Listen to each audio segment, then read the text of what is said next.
Hi, and welcome to Bits and Pieces by Peg. This is a video for Artist Trading Card a Day, which is a challenge that Shell and I issue each June. I think this is 4 years now we've done this. And I want to talk about my true friend Shell, who has stuck with me through thick and thin all these years where we've been doing collaborations and just playing around and making art.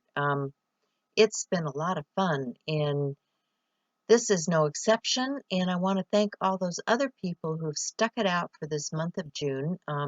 If you check anything on social media using that hashtag ATCAD2020, you'll find lots and lots of artist trading cards that have been created by many, many people. And it's really fun.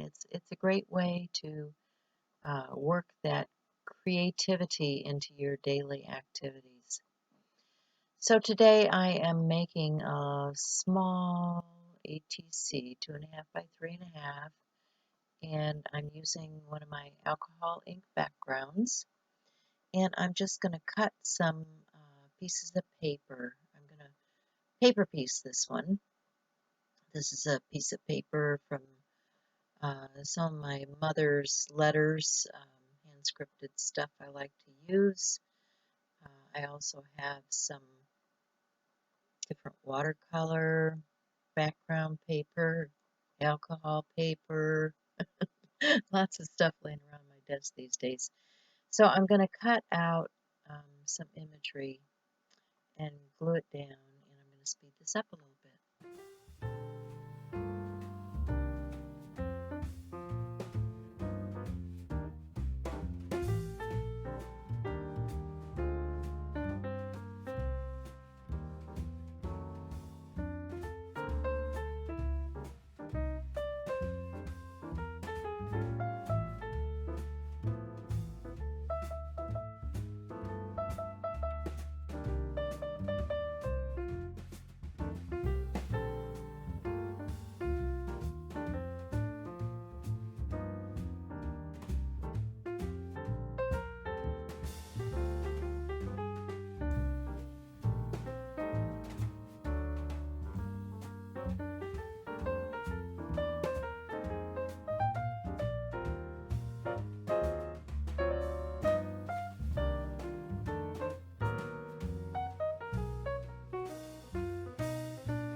Well, that was fun. I'm just going to put my quote on here now.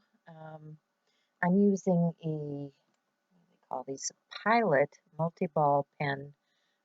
You can find these on Amazon. My Amazon store is listed down below, and I have things in categories. So if you're looking for pens, look for pens. So anyway, thanks for joining us for this month's challenge, and hope you check out July and see what we're doing then. Bye for now. As my good friend Jamie says, photo montage.